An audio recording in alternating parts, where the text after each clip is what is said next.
ಹಾವು ಕಚ್ಚಿದ ತಕ್ಷಣ ಮೊದಲನೇದು ಏನ್ ಮಾಡ್ಬೇಕು ಅಂತ ಹೇಳಿದ್ರೆ ರೋಗಿಯನ್ನ ಗಾಬರಿ ಪಡಿಸಬಾರ್ದು. ಒಂದು, ರೋಗಿಯು ಆರಾಮಾಗಿರುವಂತೆ ನೋಡಿಕೊಳ್ಳಬೇಕು. ಮತ್ತೆ ವಿಳಂಬ ಮಾಡದೆ ರೋಗಿಯನ್ನು ಹತ್ತಿರದ ಆಸ್ಪತ್ರೆಗಳಿಗೆ ಇಮಿಡಿಯೇಟ್ ಆಗಿ ಕರ್ಕೊಂಡ್ ಬರ್ಬೇಕು.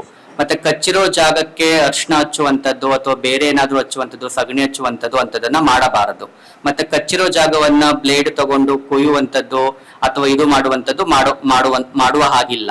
ಮತ್ತೆ ಕಚ್ಚಿರುವ ಜಾಗದ ಅಕ್ಕಪಕ್ಕದಲ್ಲಿ ಬ್ಯಾಂಡೇಜ್ ಹಾಕುವಂಥದ್ದು, ಟೂನಿಕೆ ಹಾಕುವಂಥದ್ದು ಕರಿತೀವಿ. ಅಂದ್ರೆ ಕೆಲವರು ಹಗ್ಗ ಕಟ್ಕೊಂಡ್ ಬರ್ತಾರೆ, ಮತ್ತೆ ಕೆಲವರು ಒಂದು ಟೂನಿಕೆ ತರದುವಂಥದ್ದು ಕಟ್ಕೊಂಡ್ ಬರ್ತಾರೆ, ಅದು ಕೂಡ ಮಾಡಬಾರ್ದು. ಮತ್ತೆ ಯಾವುದೇ ಮತ್ತು ಲೋಕಲ್ ಆಯುರ್ವೇದಿಕ್ ಟ್ರೀಟ್ಮೆಂಟ್ ಅಂತ ಏನ್ ಕರಿತೀವಿ ಅಥವಾ ಸಾಂಪ್ರದಾಯಿಕ ಪದ್ಧತಿ ಇರ್ತಕ್ಕಂಥದ್ದು ಏನಂತ ಕರಿತೀವಿ, ಅಂತವ್ರ ಹತ್ರ ಹೋಗೋದು ಕೂಡ ಆದಷ್ಟು ನೀವು ನಿಲ್ಲಿಸಬೇಕು. ಇಮಿಡಿಯೇಟ್ ಆಗಿ ಹತ್ತಿರದ ಯಾವುದೇ ಸರ್ಕಾರಿ ಆಸ್ಪತ್ರೆಗೆ ಕೂಡ ಬಂದರೂ ಕೂಡ ನಮ್ಮಲ್ಲಿ ASV ಅಂತ ಒಂದು ಇಂಜೆಕ್ಷನ್ಸ್ ಇರುತ್ತೆ, ಹಾವು ಕಚ್ಚಿದಾಗ ಕೊಡುವಂತ ಇಂಜೆಕ್ಷನ್ಸ್ ಇರುತ್ತೆ. ಅದನ್ನ ನಾವು ರೋಗಿಯನ್ನು ಪರೀಕ್ಷೆ ಮಾಡಿ ರೋಗ ಲಕ್ಷಣಗಳು ಕಂಡು ಬಂದಾಗ ಅದನ್ನ ನಾವು ಕೊಡುವ ವ್ಯವಸ್ಥೆನ ನಮ್ಮ ಎಲ್ಲ ಸರ್ಕಾರಿ ಆಸ್ಪತ್ರೆಗಳಲ್ಲಿ ಇರುವಂತದ್ದು.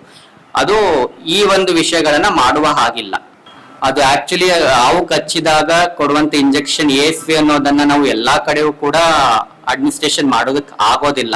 ಪ್ರಾಥಮಿಕ ಆರೋಗ್ಯ ಕೇಂದ್ರ ಅಥವಾ ತಾಲೂಕು ಆರೋಗ್ಯ ಕೇಂದ್ರ ಅಥವಾ ಜಿಲ್ಲಾ ಮಟ್ಟದ ಆಸ್ಪತ್ರೆಗಳು ಅಥವಾ ಹೆಚ್ಚಿನ ಮೆಡಿಕಲ್ ಕಾಲೇಜು ಅಂತನ ಆಸ್ಪತ್ರೆಗಳಲ್ಲಿ ಮಾತ್ರ ಅವು ಲಭ್ಯವಿರೋದ್ರಿಂದ ಎಲ್ಲಿ ನಿಯರ್ ಬೈ ನಿಮ್ಮ ಎಲ್ಲಿ ಹತ್ರದಲ್ಲಿರ್ತಕ್ಕಂಥ ಪ್ರಾಥಮಿಕ ಆರೋಗ್ಯ ಕೇಂದ್ರದಲ್ಲಿ ಹೋದ್ರೂ ಕೂಡ ASV ದಾಸ್ತಾನುಗಳು ಪ್ರತಿಯೊಂದು ಆಸ್ಪತ್ರೆಯಲ್ಲೂ ಕೂಡ ಲಭ್ಯವಿರುವ ಹಾಗೆ ವ್ಯವಸ್ಥೆ ಆಗಿದೆ ಈಗ.